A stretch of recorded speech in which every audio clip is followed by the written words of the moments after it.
Gentlemen, who the hell keeps switching? Grasshopper? Bennett? How you doing, Mike? No, just better than average. Trying to stay warm, huh? Yeah.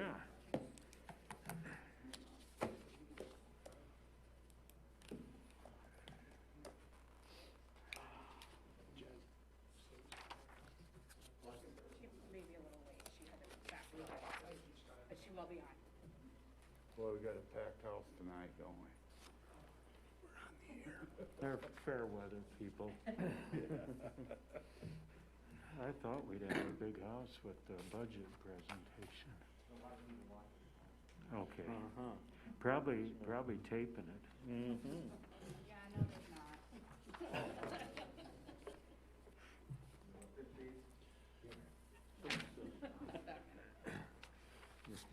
Regular meeting of the Clear Lake City Council of Monday, February 15, 2021, shall come to order. Please rise for the Pledge of Allegiance.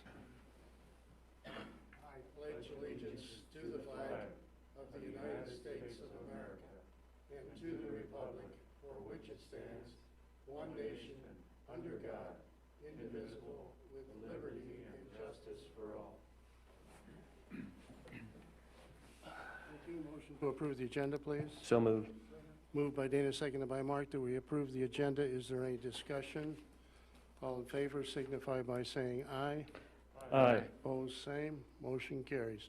To the consent agenda, you have a copy of the minutes of February 1st and February 4th, which February 4th was the budget workshop 2021, and we need approval of the bills and claims, of which you also have a copy. Motion, please. So offered. Second. Moved by Mike, seconded by Gary, that we approve the consent agenda. Is there any discussion? All in favor signify by saying aye. Aye. Opposed, same. Motion carries. Now is the time and place for anyone in the audience who wishes to address the council on any issue or concern that is not on the agenda. Please approach the podium, state your name first and last, and give your address so the clerk can properly enter in the minutes. This is not a discussion time nor a question and answer time, and you have 3 to 5 minutes. Not appearing, we'll move on to number 5, unfinished business. 5A, rezoning request 408, Mars Hill Drive, former Sunset School property, and this is the second of 3 readings, and it refers to ordinance number 857. And the ordinance states, an ordinance amending the official zoning map of the city of Clear Lake, Iowa to rezone certain property to RS8, which is medium-density, single-family residential, by the Clear Lake City Council on the second of 3 readings. Motion, please. Second. Moved by Mark, seconded by Mike, that we approve ordinance number 857 on the second reading. Is there any discussion? Roll call. Mark? Yes. Mike? Yes. Dana? Yes. Bennett? Yes. And Gary? Yes. Motion carries 5-0, and ordinance number 857 is approved on the second reading. Item number 6, new business, annual report from the Veterans Memorial Golf Club review. Mr. Berge, welcome, Jay.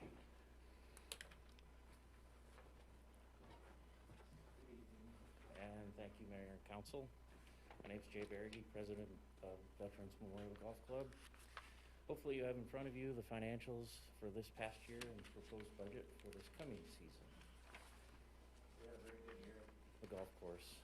The revenues for 2020 were up 15% over 2019. Big part of that is our membership, which was up to around 275. We acquired 2 pieces of equipment totaling around $34,000. We've upgraded our sprinkler control system totaling around $11,000. We did some work around 5 tee box, did some landscaping that totaled around $5,000. We've been steadily working for the last 10 years on our tree removal and replanting. This year's cost were around $5,500. Due to the uncertainty of the COVID pandemic, we applied for and received and had forgiven the payroll protection program loan through the first round of the stimulus program.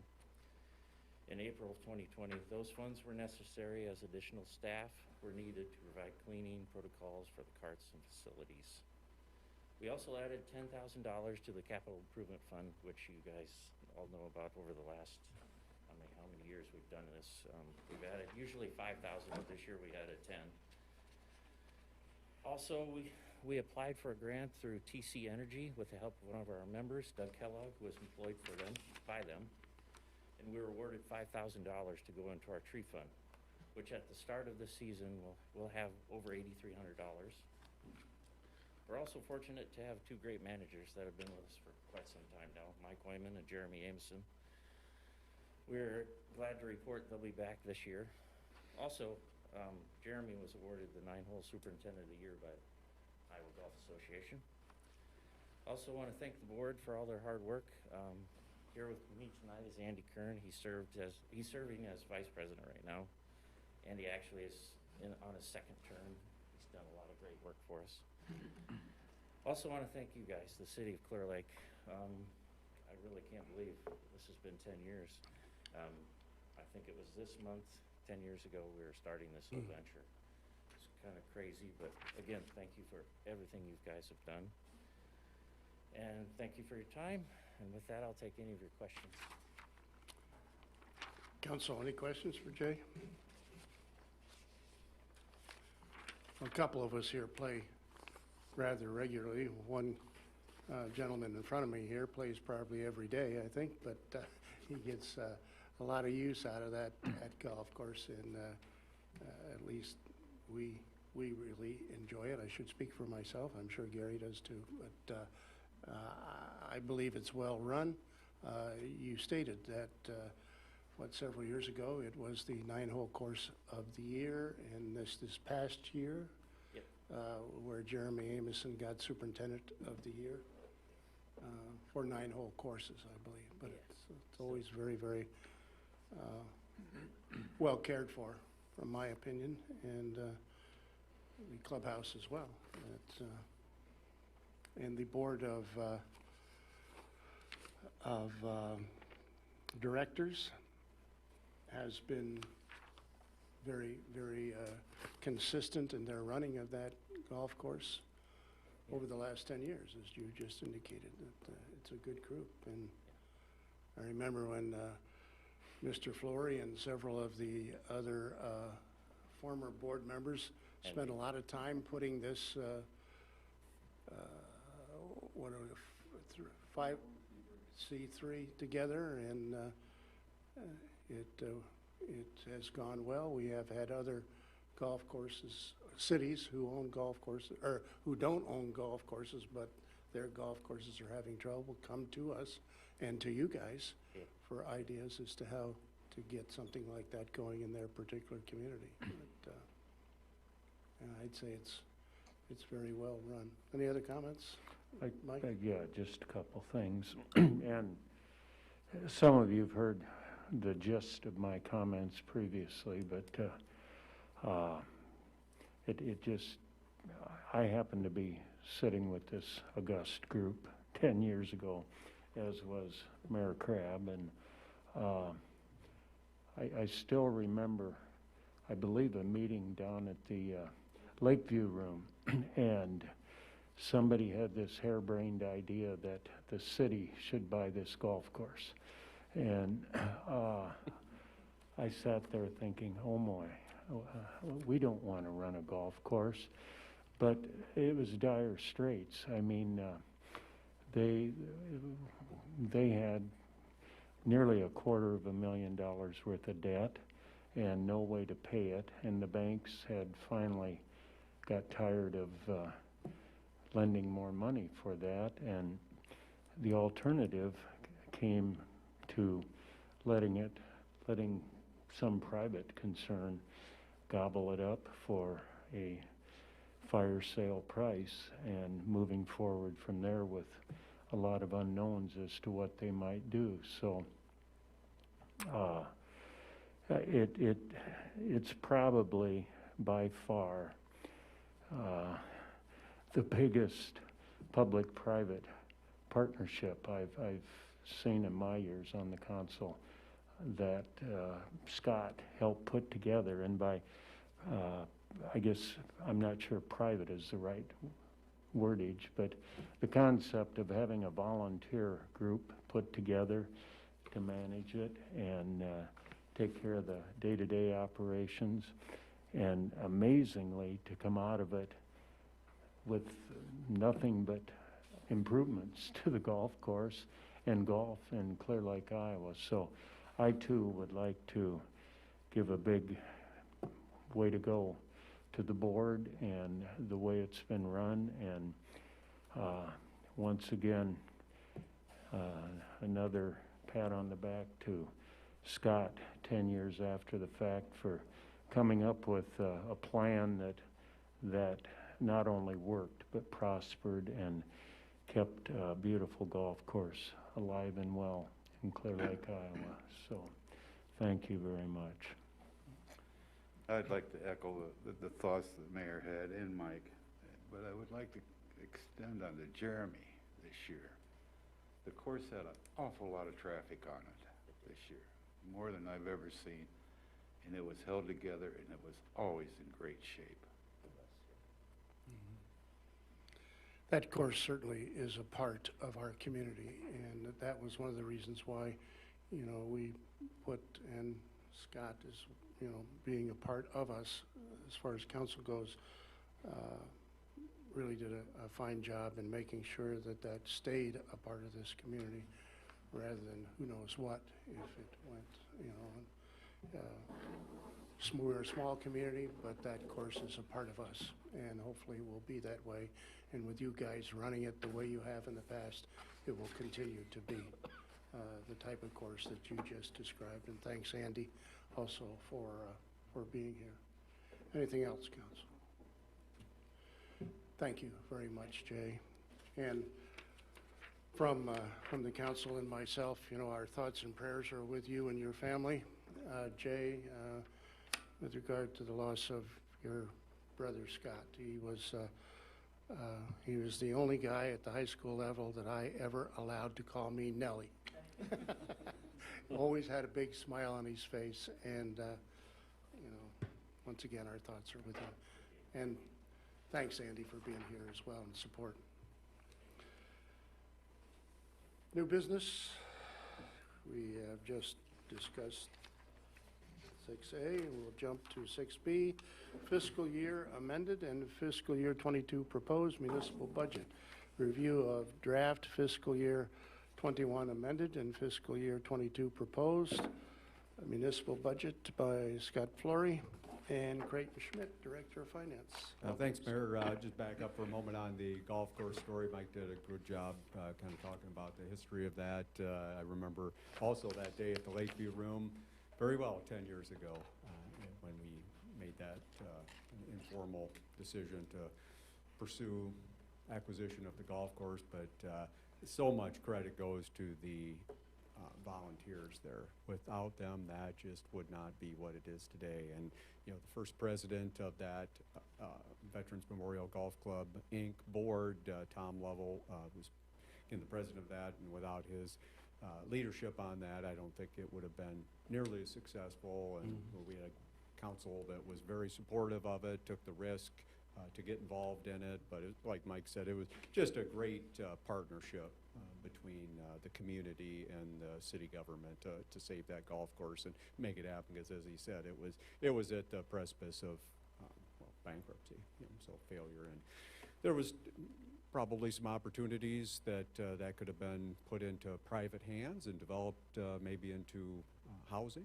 You know, so for us, it was an important decision to pursue, and we did, and it's been very good. And you know, I thought Mike would also bring up, you know, we used the hotel motel tax to pay for the portion of the funding for that, and I was anticipating him asking tonight, but I'll jump into it now, prelude to the budget. If we've you know, set aside those dollars to buy the golf course, and yep, we've more than retired that now. We set aside a portion of the hotel motel tax revenues, and you'll see that in one of the slides, but for 10 years it's somewhere around $30,000, that was put aside to that. And I think total we had about $300,000 in acquisition of the golf course and the buildings and grounds and everything, so it's worked out really well. So, and with, like he said before, no impact negatively at all on the general property tax payer in the community. So, it's kind of one of those that struggle with. Not a lot of people play golf, but I think the paradigm worked out well here.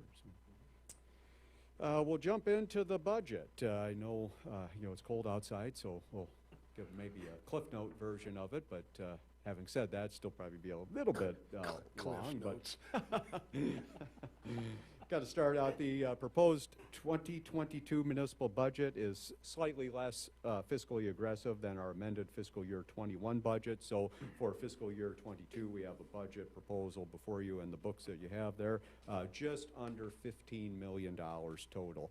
The fiscal year 21 amended budget was, represents $18.6 million. So again, slightly less fiscally aggressive than the current fiscal year that we're in now. The preparation of the budget was guided by three primary fiscal goals: to establish sound fiscal policy for the upcoming fiscal year and beyond. First, the city continues to respond to state property tax reforms. Obviously, everyone here is well familiar with the state rollback and its implications on municipal budgets. So, we talk about things like a multifamily residential rollback that is continuing to decline. Not so terribly long ago, the state also imposed a rollback on commercial and industrial property at 90%. It always was 100%. Likewise, we still, this year, the residential rollback increased by about 1.5%, but it had declined the year before, so we contend with that. And likewise, the the backfill.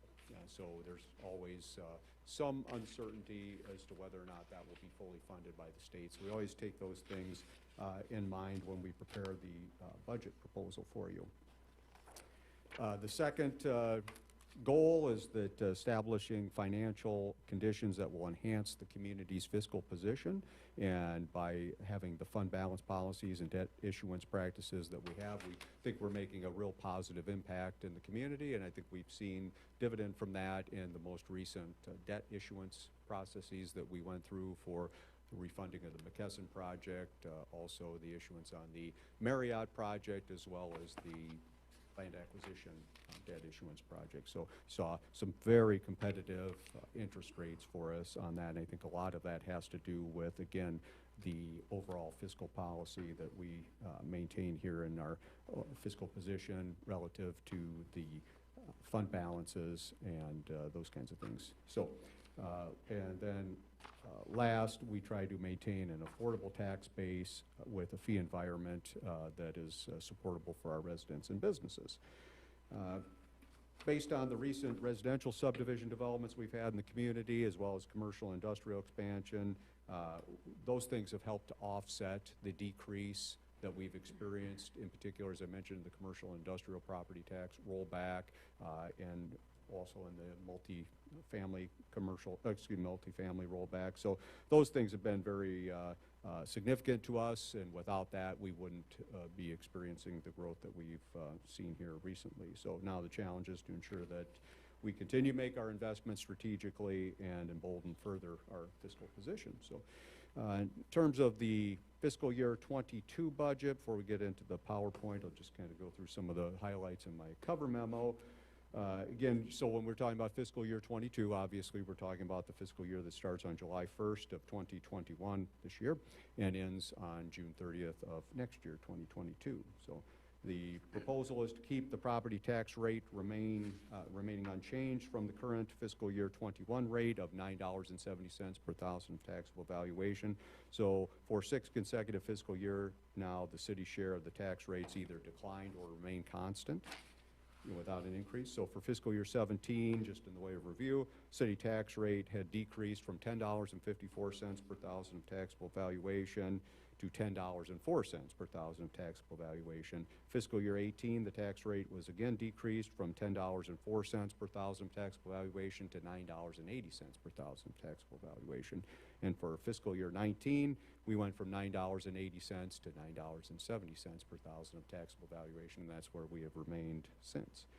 Taxable valuations for fiscal year 22, and again, those are using our January 1 of 20 valuations for purposes of the fiscal year 22 budget. Continue the positive growth that we've seen here in the community. Taxable valuations for fiscal year 22, $728,071,665, and that's a $33,256,991 increase from fiscal year 21, which is 4.5%. So not quite as significant a growth as the year before, but still very positive nonetheless. Residential rollback for fiscal year 22, and of course that is set by the state, and that is set for fiscal year 22 at 56.41. That's a slight increase from fiscal year 21 rate of 55.07. Proposed, when we go into the, can you turn the slide show on now? Let's just go into that. Okay, so the fiscal year 22 budget reflects total expenditures among the various programs of just under $15 million, and $9.7 million is directed towards operations and maintenance, $4.5 million towards capital, $700,000 to debt service, and you can kind of see in that category there where the percentages are. Flip over to the next slide. There we go, so see that. Okay, what do we got next? Go to the next one. Okay. Major capital projects for fiscal year 22. You can see the first one we identified as the Woodford site demolition and improvements. We also have plugged in the alley improvement project. That may or may not happen, but we have it in anyway. Then also the South 15th Street property, again, the demo and improvement project there. Wellness Center paving project, again, assuming that we receive some grant funds for that, we'd proceed with the stormwater improvement project there at the Wellness Center parking lot, similar to like what we have done here at City Hall. South Lakeview Drive, that's the reconstruction project from essentially the Y to State Park there on South Lakeview Drive. We're in the initial stages of that, so we've put money in for detailed design planning on that for engineering. 6th Avenue South is a street resurfacing project, taking care of some decracking that we have on that, essentially from about South 14th Street over to about South 24th Street. South 11th Street is a water main improvement project, and we continue to fund sidewalk improvements. We have a fairly significant overlay project that we anticipate for fiscal year 22 in the vicinity of the Wellness Center. Highway 18 Economic Development Project, on Lot 3 in Courtway Park subdivision, and 12th Avenue South and South 8th Street is a storm sewer improvement project. Some of the major capital purchases for fiscal year 22. This is the year that we kind of on the rotating schedule that Chief and Mike put together. This is the year we do 2 patrol cars. In Park and Rec, we talked about the demo and improvement of the South 15th Street property. Wellness Center, of course, we're responsible for equipping and furnishing the building, so we've allocated funding to do that. Public Works Department, purchasing of a new skid loader and trailer, as well as a utility truck and pickup truck. And then we continue to allocate funding in the capital reserve funds for the ambulance and fire departments and road use departments. For fiscal year 22 total revenues, you can see in the pie chart, of course, property taxes make up the largest share overall of our revenues for the city at 40%. You see other taxes consist of primarily local option sales tax, hotel motel tax, TIF revenues, charges for service, obviously are things like utilities. We'll go to the next one, the general fund, projected revenues in our general fund. Of course, that's a major operating fund of the city, so we're just under $8,050,000 projected in revenues fund for the general fund. The anticipated expenditures are a little over $8 million. So we have a projected ending cash balance for fiscal year 22 and the general fund of just under $5 million. Now, I was watching Mason City's budget presentation the other night, and they are right at $5 million in their general fund. So that gives you an indication as to where we're at when we're at the same level of a community that has a budget about 3 times our size. So $5 million ending cash balance in the general fund is something significant. That represents 62% of our general fund operating budget. And in terms of, we talk about this every year, in terms of the advice that we get from folks like Chip at Springfield Consultants, and also our auditors, generally about 30% is kind of a rule of thumb, so anything beyond that is pretty healthy. So again, we're at 62%, and that's really strong. And I'll talk about that here in a little bit about, reasons why we maintain reserves, because people in the past, spend, and, so we'll on a different tack than that. So projected reserve fund, public safety equipment, as I mentioned, $290,000 in that. South Lakeview Drive, we have $500,000 in our reserve fund in anticipation of the future project there on South Lakeview Drive.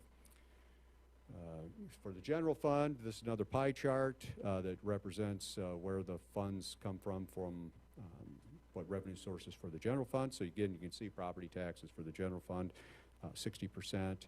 Other taxes, again, hotel, motel, local option sales tax, etc.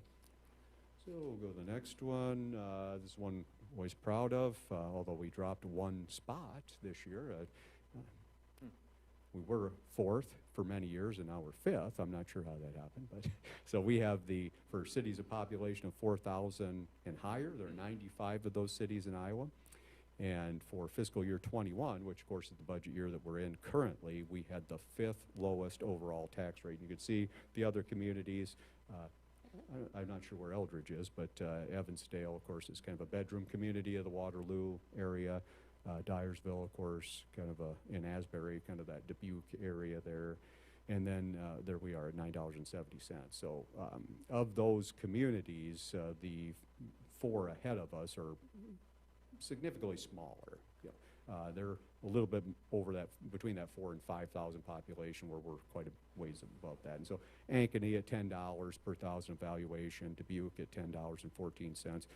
That's really good company. So I think, if anything, we've distanced ourselves. It used to be that we were more in the competition with Altoona, Clive, and those kinds of communities, and we've kind of separated from them now.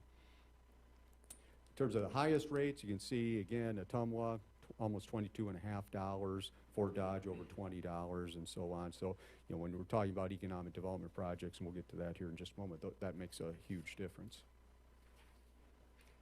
Industrial property tax comparison, we do this, we've done this slide for probably the last 5 or 6 years now.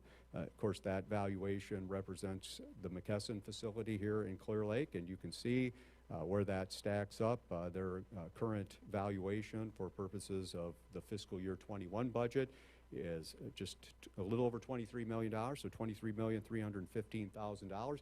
So that is, again, subject to a 90% commercial rollback. So their taxable valuation is just under $21 million. And if you were to look at, in our county, the tax rates between Clear Lake and Mason City, you'll see, again, there's about a $4.60-some here differential here. So the cost difference between that kind of an economic development project locating in one community versus another that's only a few miles apart, the cost is almost $100,000 in local property taxes different between the communities for that particular project.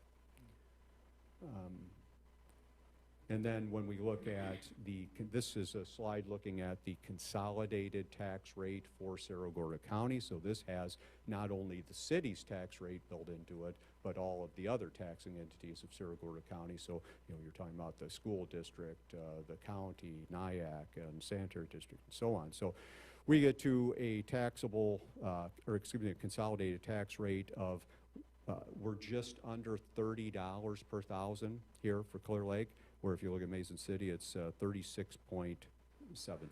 So again, almost a $6.18 differential. So looking at that, again, McKesson project between the communities, you're looking at a difference of $759,000 versus $630,000. So, you're talking, again, $129,000 difference.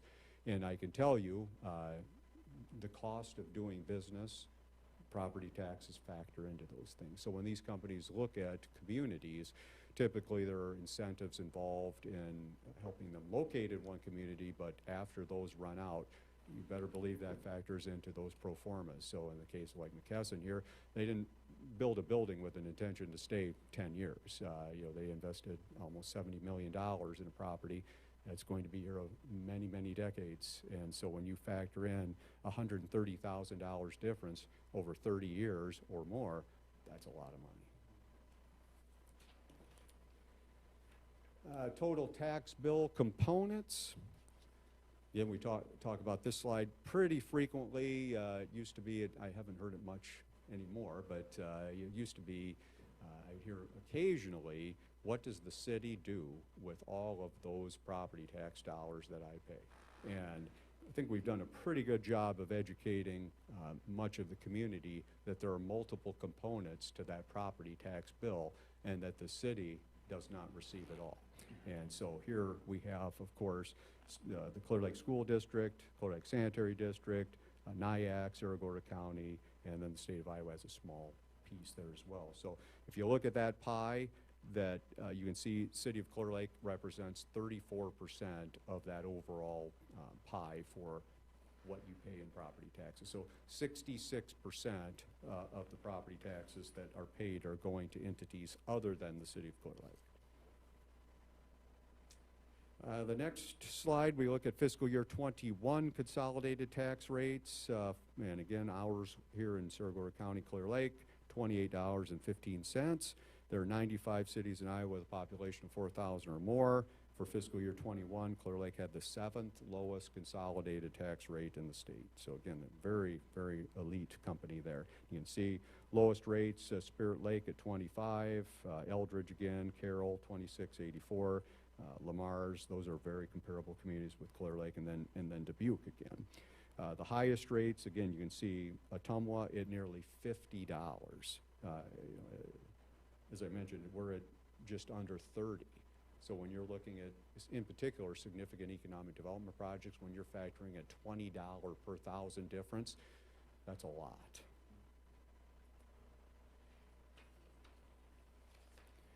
Property tax valuations, talked about that just a moment ago. You can see what has happened with our taxable valuations. So for fiscal year 22, again, that's using January 1 of 20 valuations. And that is, we are at $728,071,665. We're up 4.8%, or a little over $33 million there. In the rollback for fiscal year 22, set by the state at 56.41, that's on residential. Current fiscal year was 55.07. Want to point out our fiscal year 22 assessed valuations as differentiated from taxable valuation. The assessed valuations are the 100% valuations, so not rollback figures. And we are almost $1.2 billion in assessed value in the community. So, and that, of course, is important for figuring our constitutional debt limit. Next slide, taxable valuation by class. We talk about this frequently. Residential, obviously, is the biggest piece of the pie here in Clear Lake. So almost 70% of that valuation that you saw on the slide preceding this is associated with residential property. Commercial, just under 23%. Multifamily, 2.4%. And very little industrial property, 1.8%.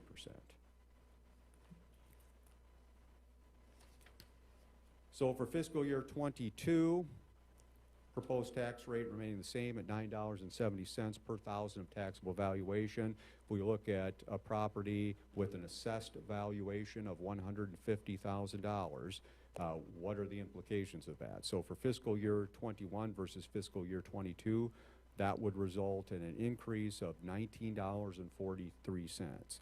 That is due entirely to the state imposed rollback on residential property, increasing by about 1.5%. So commercial, industrial, there would be no change.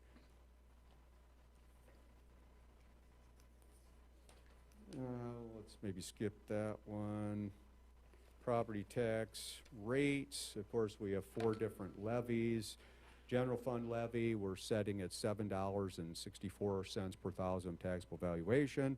The tort levy is going to be one that increases. That'll go up to about 36 cents per thousand.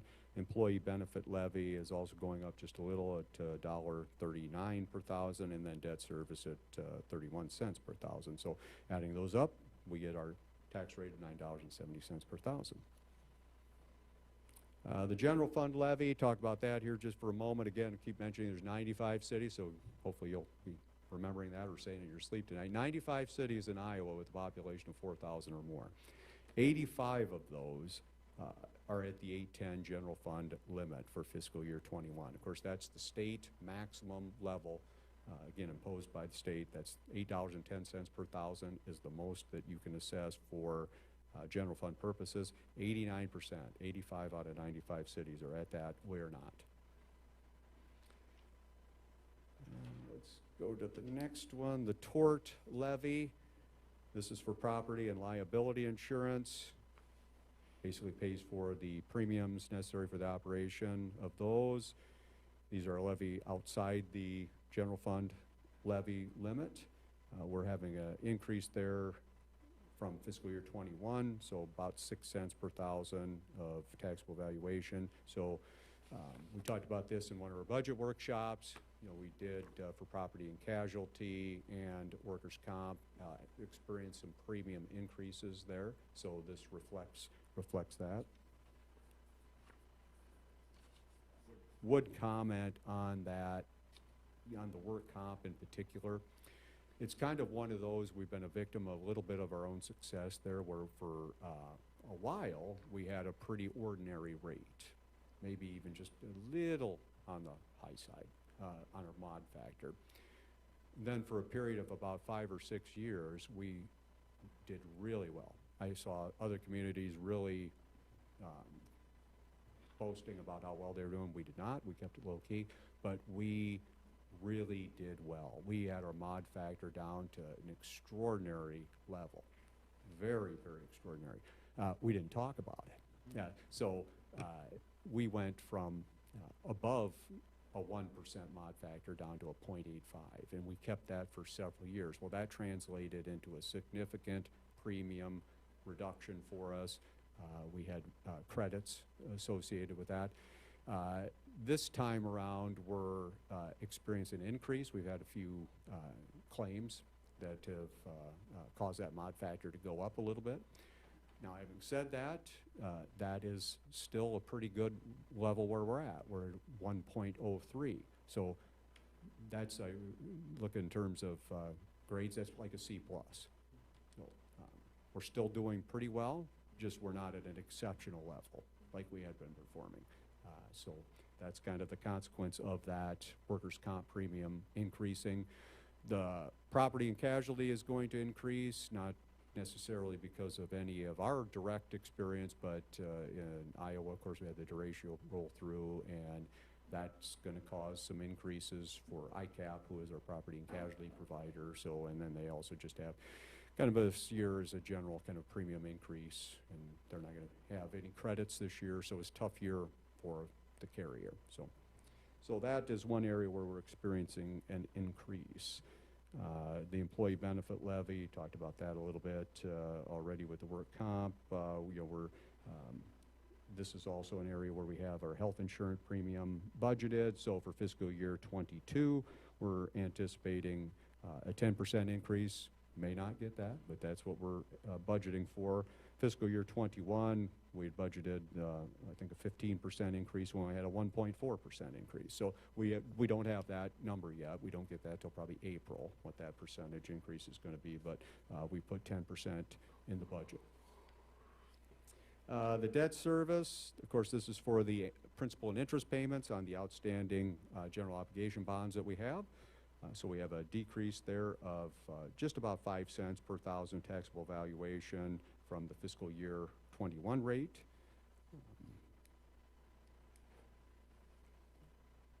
And Dana always asks this question.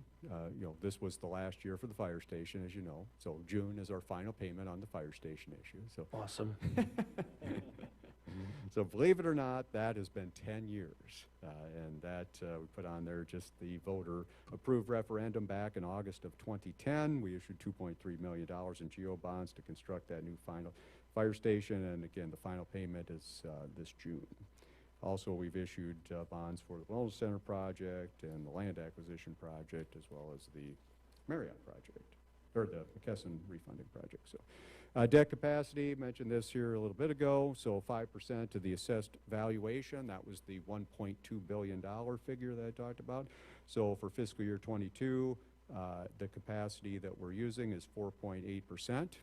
The Iowa Constitution limits us to 5% of the 100% valuation, so that $1.2 billion figure. So the maximum capacity is just a little over 58.3 million in terms of the debt that we could issue. Again, we have outstanding debt of about 2.8, so 4.8%. Now, to some folks, 2.8 may seem like a lot, but you're running an $18 million a year operation here. So you have to put it into context. That is an extremely, I can't even emphasize that enough, low level of indebtedness. Very, very low level of indebtedness. Most communities are hovering in that 60 to 70%, and that would be considered good. Some are much higher. Road use tax, of course, this is accumulated by the state through motor vehicle registrations, fuel taxes, and so forth. Numbers are coming in good, positive. In particular, the vehicle sales have been up significantly, so that's kind of offset some reduction for the fuel sales, but the funds are allocated on a per capita basis, so $128 per capita, and we see that staying the same, so that's just under $1 million the city receives in road use tax funds. Other taxes, the local option sales tax, of course we have the 1% local option sales tax, you have the 5% state tax, 1% city, and then 1% for the school. So there's a 7% sales tax here. We put 90% of that towards property tax relief, and based on revenue estimates for fiscal year '22 from the state, we'll be pretty comfortable that we'll see numbers about that 1.5 million. Hotel motel tax, again, we've increased that since it was first imposed. That was done January 2008. That was, of course, by referendum. That increased from 5% to 7%. So for fiscal year '22, we're estimating revenues at $462,000, and the allocation of those revenues are as follows: 60% of that original 5% to the Chamber of Commerce. So we're anticipating just about $200,000 associated with that. The North Iowa Corridor receives 20% of that original 5%, so $60,400 there. Since we lose the ability to collect the local option sales tax on top of that, so we retain 1% of that original 5. So again, same thing for us, $60,400 as a city. Then lake restoration, 75% of the additional 2% that was added in January of 2008. It's about $92,400. That pays for some of our lake restoration projects and debt that we have incurred on the dredging project a few years back. The recreation or cultural facilities, that was 7.25% or 25% of the additional 2%, so that's about $31,000.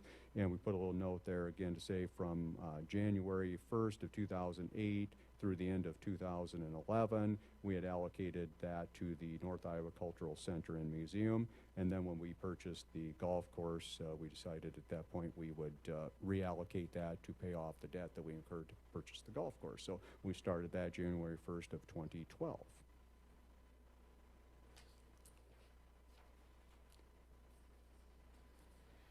No, I think that's probably enough there. Talk a little bit about fund balances. Again, I think a lot of people look at those fund balances and think they're very healthy, of course, and why do we have such healthy reserves? Well, one reason, obviously, that we have these fund balances means of financing capital projects and other expenditures. So we mitigate the need for any sort of short-term borrowing by having those funds in reserve that we do. So vehicles, equipment, land acquisitions, those kinds of things, we don't have to, like some communities, to have to enter into short-term borrowing agreements because we're capitalized to be able to do that. So.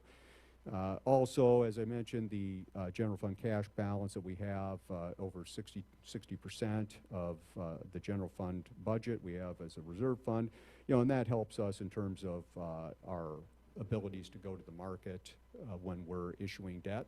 And I think you saw that again here recently this year, that we are so strong financially with our cash balances and reserves that we see the kind of rates that we saw there. I think we talked about the great relationships that we have with our area banks, and that's certainly critically important. But being in the fiscal position that we are is, don't make any mistake about it, that's we're a good risk, and they know it. So, and that helps there. Also, another benefit to the fund balance, it provides us with revenues to invest to earn interest income, although this year we took a beating on that. So that is one area of the budget that is down significantly. And lastly, as I mentioned before, where we, if we have the ability to mitigate short-term borrowing, same thing with the need for contingencies. So if we have some unforeseen expenditures come up, we have a contingency fund there that we can dip into if needed. Last, in terms of closing, and I'll have a few other remarks, but I want to thank the members of the council for your efforts through this budget process. Thank Creighton for his work, grateful for his excellent support in gathering, analyzing the information that's contained within the slides and in the budget, and overall just lending me the general benefit of his expertise. So this was his first budget year, and I thought I cannot say enough positive about the work that he did in preparing, literally the whole budget that you have before you. So the document you see, he's the guy that did it all. So fantastic job. Just again, thanks for all your efforts and input and making the time commitments to help us put this together. So in terms of the remaining schedule, I'm going to talk about that here just briefly, and then Creighton's going to talk about the maximum property tax levy resolution that we have to consider. So he'll review that here with you when I finish this up. But the remaining schedule for the budget consideration, so the meeting we're at here this evening, we're talking about the draft fiscal year 21 amended and fiscal year 22 proposed budget. So council then, when Creighton comes up, he'll talk about the maximum property tax resolution. So you'll set the date for the public hearing on that. Then that notice goes in the newspaper. We'll also have to post that on our website, and then we conduct the hearing on that. So the meeting on March 1st, we'll review the preliminary budget again, set the date for the public hearing on the proposed fiscal year 22, fiscal year 21 amended budget proposal for March 15th. Then we publish the public notice of that in the newspaper. That'll be done on March 3rd. And then March 15th, we'll conduct the public hearing on the proposed budget. And then by March 25th, we'll certify that to the county auditor. That's all I have. Like I mentioned, Creighton's going to talk about the proposed maximum property tax levy issues there from Senate File 634. That last year was the first time we were subject to that. It was a recent legislative put into effect there. So I don't have anything further on the budget unless anybody has any questions for me. Council, any questions for Scott? Thank you, Scott. Yep, you bet. Yeah, I might just mention, maybe we can talk about it more at a couple of the other meetings, but of course, we're adding a new department this year with the Wellness Center. So Graydon and I have kind of gone through some numbers on that. We'll have a partial year. We talked about this in one of our budget workshops, but we'll have a partial year on that because we'll anticipate opening sometime in December of this year. So we'll have 6 to 7 months worth of operations there. So we'll see how things go, but we're generally projecting a pretty revenue neutral situation there, so not a deficit, but we'll see how it goes. It's we don't know yet. We've taken a stab at membership rates and numbers of memberships and those kinds of things, but that's of course just our guesstimates, if you will. We'll know more obviously once we get someone hired in that role and start that process. So, but we have to have something in there for now. So we'll see how things come out. But excited about that too. Thanks. Mr. Schmidt, Director of Finance, welcome, Creighton. Thank you, Mayor and Council. We have a resolution here to set the date for the public hearing for our max levy notice.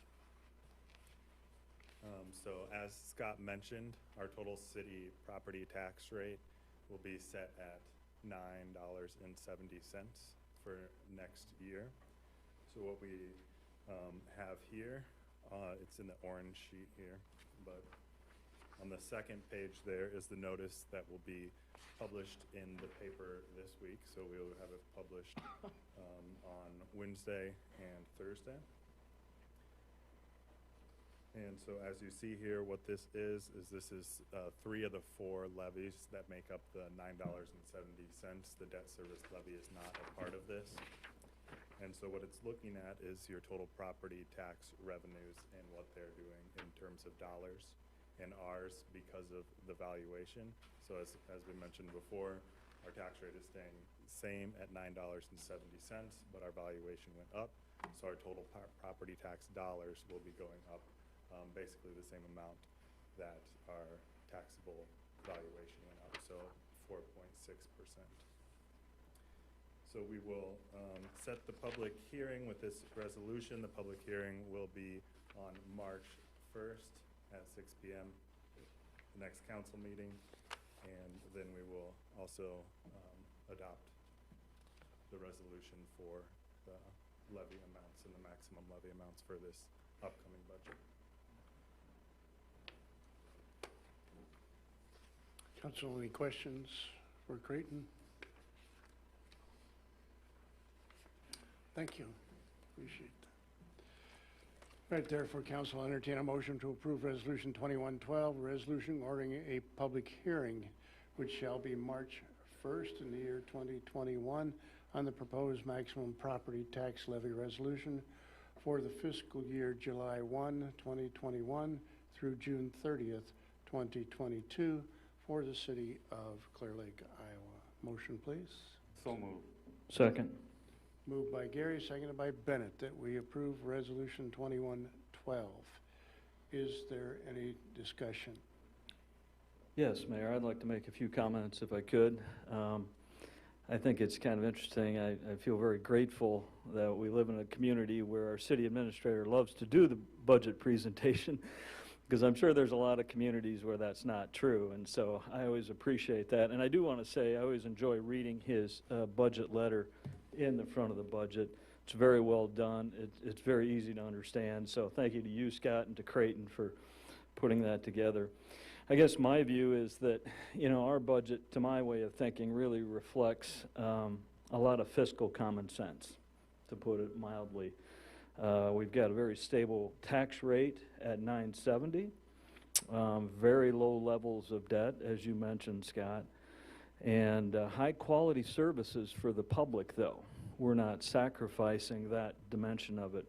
We also invest in a lot of high-quality equipment for our city. So I think, again, there's an art and a science to balancing all the things that you two balance in putting together that budget. So, again, I think that's a lot of common sense there.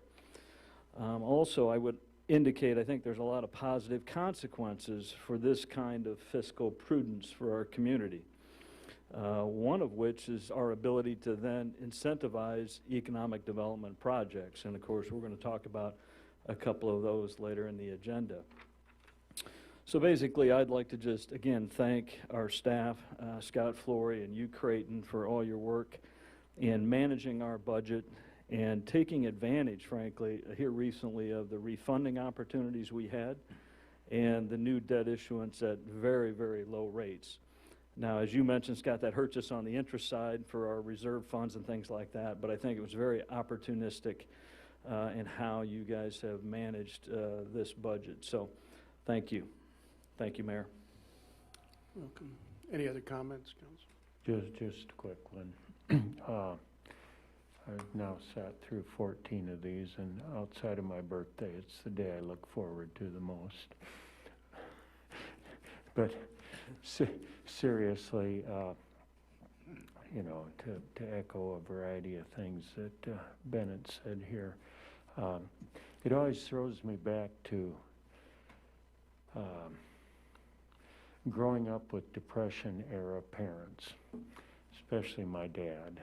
He was one of those people that wasn't a big fan of borrowing money for anything he didn't have to borrow money for. So we had a lot of, I guess you'd call it today, repurposed things or things that were fixed and such. But the concept was, you know, Ed always had a balanced budget.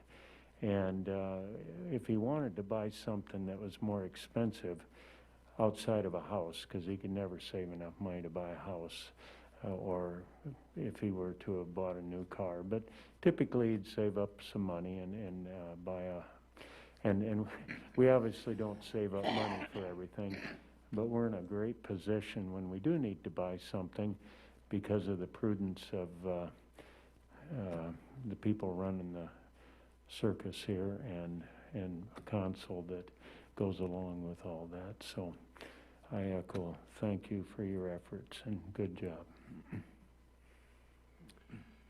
Yeah, not to belabor all this, but, you know, through my 16th year, you know, what I always think is really, really unique to us is that the state allows us to borrow.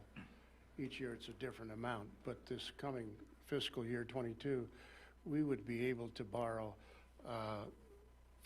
up to $58 million plus. To this point, we have only borrowed $2.8 million. That's only 4.8% of that $58 million that we could borrow. And that's one of the lowest levels of debt in the state of Iowa. You know, a lot of municipalities, I think, are up in that 60 to 70% range of borrowing money. And, you know, year after year, we sit at one of the lowest, as was seen on the screen here, of those that are 4,000 population and over. As active as we are here, we do watch our pennies, so to speak. And I, for one, am very thankful. I've seen Scott do this over and over again. And at the beginning, I was in a blur. And there are some times, even after this time, I'm still in a blur as to what all these figures and how they all come out. But we are very, very fortunate to live in a community that is really aware of our fiduciary responsibilities. And I thank Scott and I thank Creighton this year for the excellent work that you have presented us with and we are about to take action upon. So, thanks.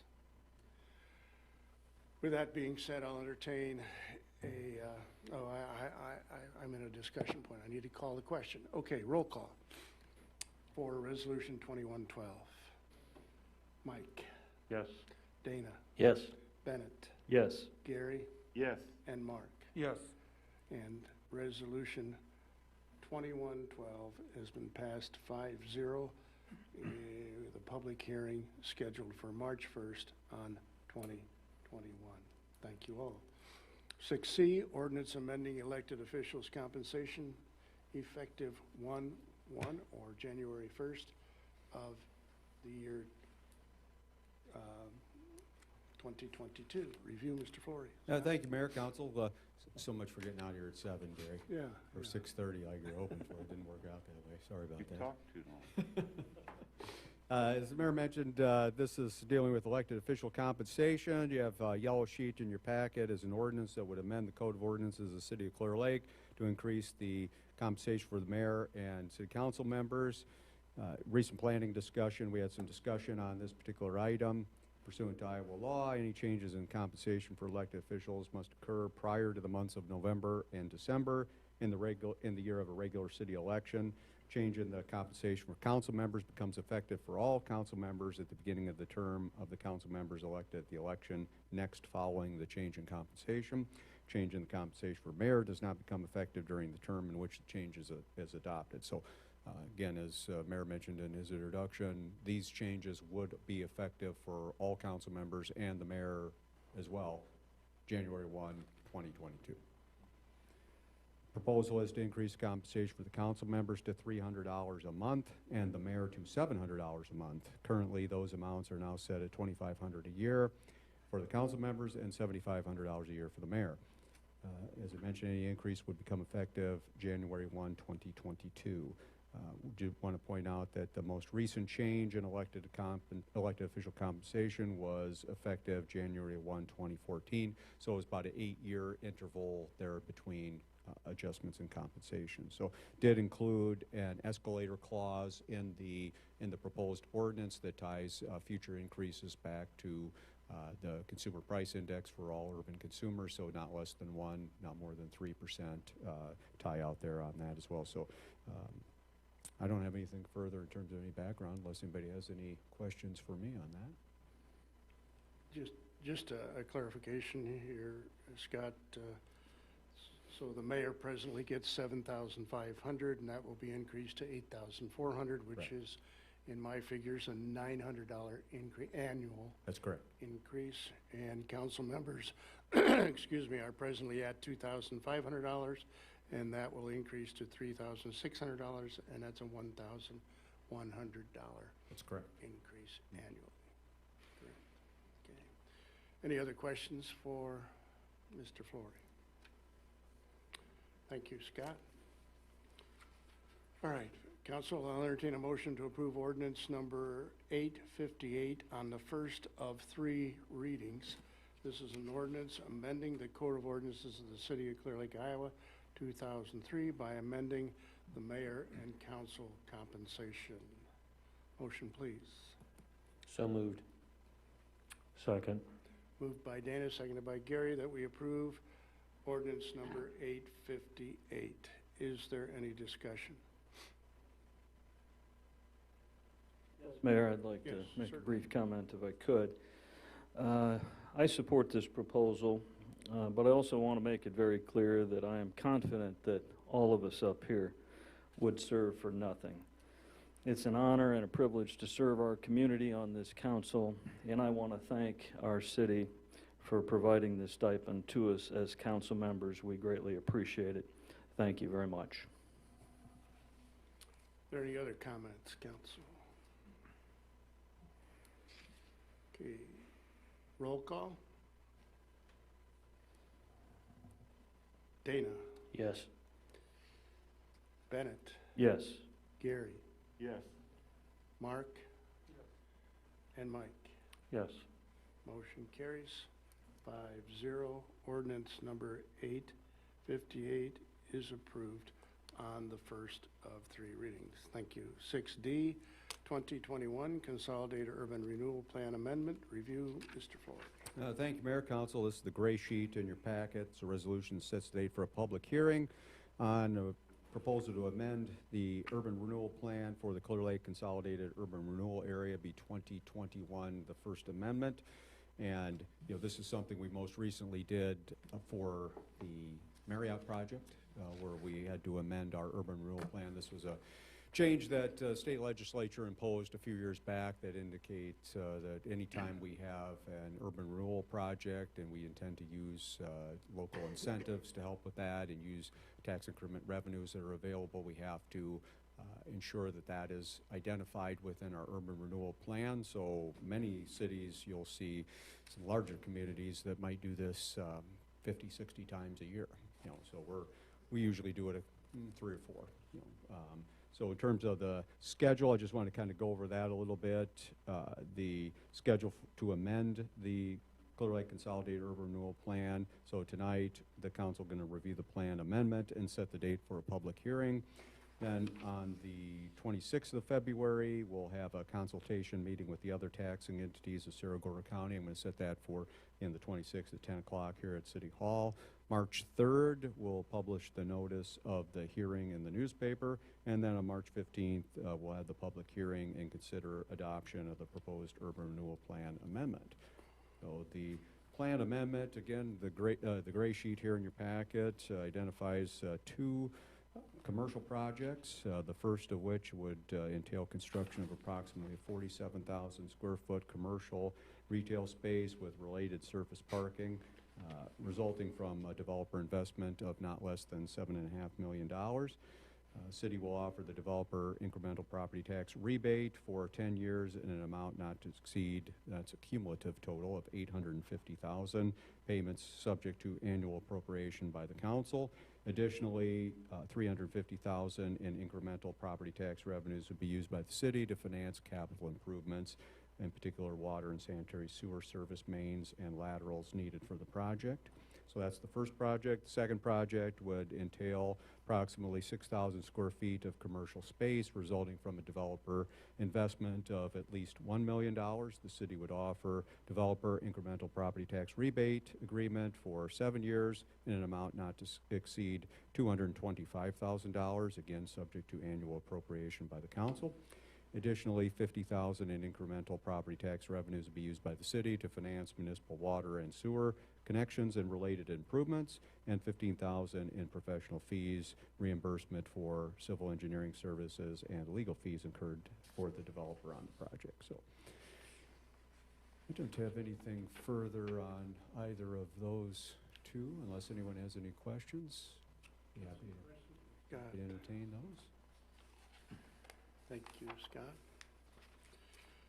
Therefore, I entertain a motion to approve Resolution 2113, resolution setting date for the public hearing on the 2021 amendment to the Urban Renewal Plan, which shall be March 15th of 2021 for the Clear Lake Consolidated Urban Renewal Area. Motion, please. So moved. Second. Gary, seconded by Mark, that we approve Resolution 2113. Is there any discussion? Yes, Mayor, I'd just like to comment. I think, again, 2 more really exciting economic development projects for Clear Lake. So, and I think from what you've put here, Scott, in terms of economic development incentives, very prudent, very appropriate. And again, that's going to generate more long-term economic growth in our community. So, again, on a very, very cold night here in Clear Lake, I think it's a very exciting thing to see for us. So thank you. Thank you, Mayor. Thanks for warming us up. Any other discussion? Roll call. Bennett? Yes. Gary? Yes. Mark? Yes. Mike? Yes. And Dana? Yes. Motion carries 5-0. Resolution 2113 is duly adopted. Thank you. Clear Lake Police Department report. Captain, welcome. Good evening, thank you. You have our stat report there for the month of January. Those are the numbers for the first month of the year there. About this was last year with the cold and with COVID starting to kick off about this time last year.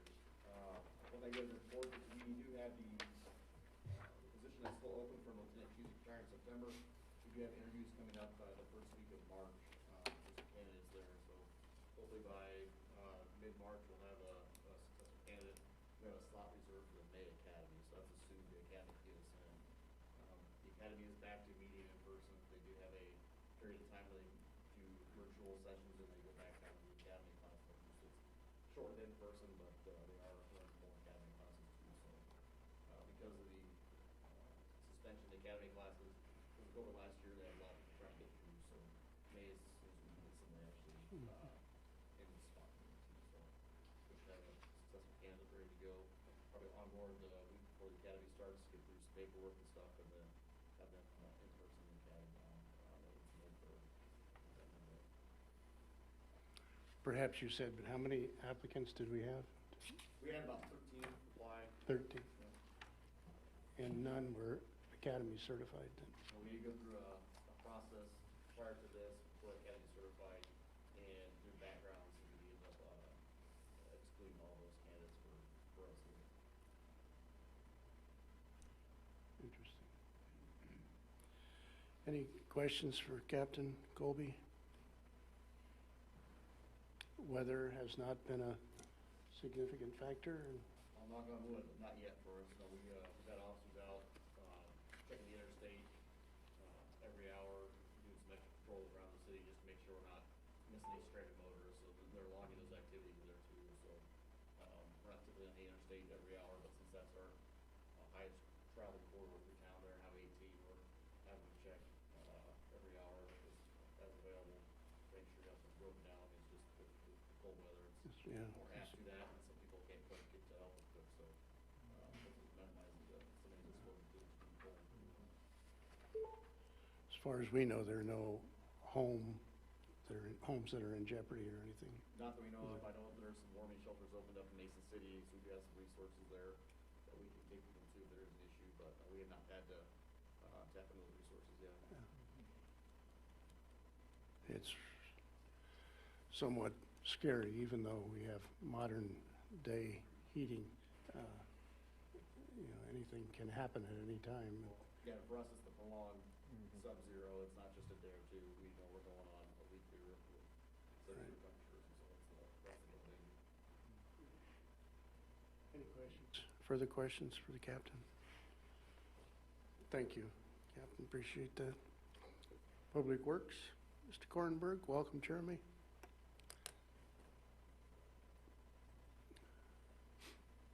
Mayor, Council, really all we've been, I guess I'll inform you, we've been approached by the city of Ventura, just asked us about doing some street sweeping for them. I believe they've contracted it out in the past, and they approached us just to see what, if we would be offering up or available for them to do some of that. So we've been in communications with them to, I guess, iron that out. We've done some for the county in the past, so it'll be a kind of a similar agreement there, where it'll just be an hourly base rate. It won't impact our operations or how we sweep our roads. It'll be in conjunction with that, so we will work with them if everything moves forward and just schedule times to get into their community and do that. I don't expect it to be a huge taking, but I think they're looking at 3 or 4 times a summer, maybe in the fall for leaves, similar to what, to try and keep some of that off the road like we do. So I don't think there'll be anything huge or anything real big there. Another update, our jet vac is in the works of hopefully being delivered in the next week or so. They've been working on some of the alterations that we had requested. They did have some COVID-related issues with their offices and shop up there, so they have been a little delayed, but will still be all signs point to being that received by the end of the month for sure. So we'll just keep checking up on that. But other than that, nothing else really to report, just cold weather, trying to keep busy. Questions for Jeremy? Any water main breaks? I have not been Shouldn't notified ask. of one. So You're not supposed to bring that up, Dana. I would imagine I would have heard it from somebody, but I haven't heard them yet, so. About out of it too. What's that? The cold, we're about out of the cold. Yeah, it would make one in this weather would really, I mean, I think, can't remember, I think we got lucky in that really cold spell we had last year was New Year's, whatever, and we didn't really have any. So gets that cold, it freezes that quick, it would just make a mess. We did have, I think, I know frost right now, we're looking at about 2 foot. We had a grave dig this weekend, and they put the ground thrower on that we purchased last year, and they said it was about 2 foot. So it's down there, and this cold weather, I'm sure, is just making it worse. We have this issue every year, but, and I realize that it's the snow and so on that's being pushed into the street, but downtown looks kind of rough. Is there any way of kind of cleaning that up, like early in the morning, or? Yeah, we went out last Friday, early in the morning and scraped everything down. Unfortunately, we got that little skiff of snow Saturday. Those are just hard to deal with during the day, especially when there's already a lot of traffic. So we'll probably we'll go up this week, early some morning, and try and clean some of that more up. But when we get those little half inches of snow, and it's kind of right in that time where people are already driving on it, kind of gets in our way. We can't operate our motor grader downtown when we're doing that with the cars that are parked and the traffic. So we do need to do it in the morning, but just with the timing of that one kind of hurt us. So we'll probably end up going out or doing some road scraping this week in the cold weather, hopefully try and get it scraped down as best we can, because next week it looks like we're going to get back up in the 20s. And if we can get scraped down, that type of temperature with a little sun will melt a lot. And so we'll have to clean intakes and stuff too, because I'm sure we'll get some melt, but we'll, yeah. So it just, unfortunately, sometimes the timing of those events really hurt us, so. Any further counsel for Jeremy? Thanks, Jeremy. Thanks. Appreciate it. Under Mayor's report, I'm going to call upon Stacy Dawn, CEO Chamber. You're online, Stacy? Hi, everyone. Hope Hey. everyone's keeping warm. Just a quick update. We are sending our visitor guide to print tomorrow, so we'll be releasing that mid-March and getting ready for hopefully the summer tourism season. So that's good news.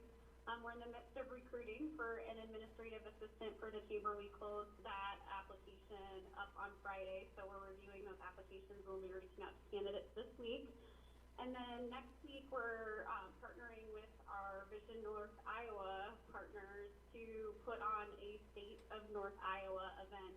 So there will be a private event on Wednesday, and then the video premiere and program will be released on Thursday, November 25th. So that's the Mason City Chamber, Visit Mason City, both cities, Papa John Entrepreneurial Center, NIAC, all working together to talk about all of the great things happening from an economic development perspective in our region and how we responded to the COVID-19 pandemic. So look for invitations to that coming soon.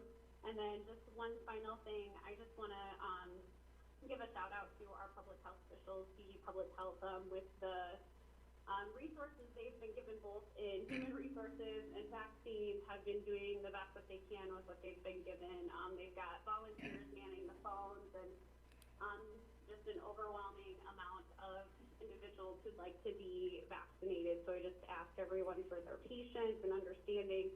They're doing a great job for our region, so shout out to that team at DG Public Health. That's all I have, unless there are any questions. Council, any questions for Stacy? Yeah, I too, Stacy, want to thank the Saragota County Department of Health. They happened to get my first shot last week, and finally, and I'm very thankful for that. But it was very, very well organized over there in the old Sears building. I was amazed at how well organized it was, and within 15 to 20 minutes, I was in there, got shot, so to speak, and got out of there. So, and sat 15 minutes. I think you're supposed to wait there until they let you go. So it is well run. We just have to be patient. That includes this old man too. I'm not that patient when it comes to that, and when I see others getting it. And the old gray guy here hasn't gotten it yet. But anyway, I'll keep my mouth shut and move on here. Any Do we have Chad on? No. No, we don't have Chad on. Thanks, Stacy, appreciate that.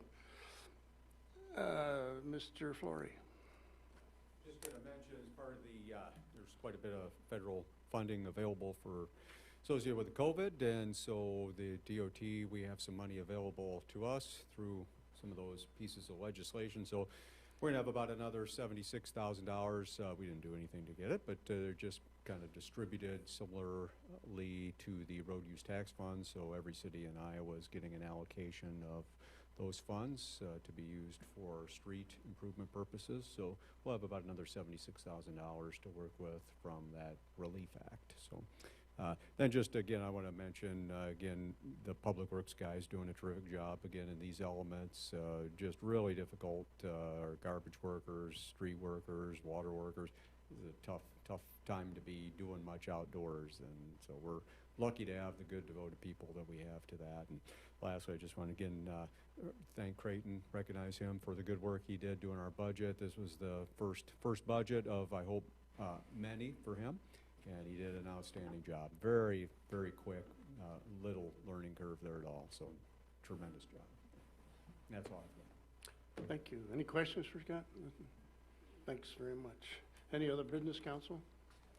Thank you for being here tonight. Meeting adjourned.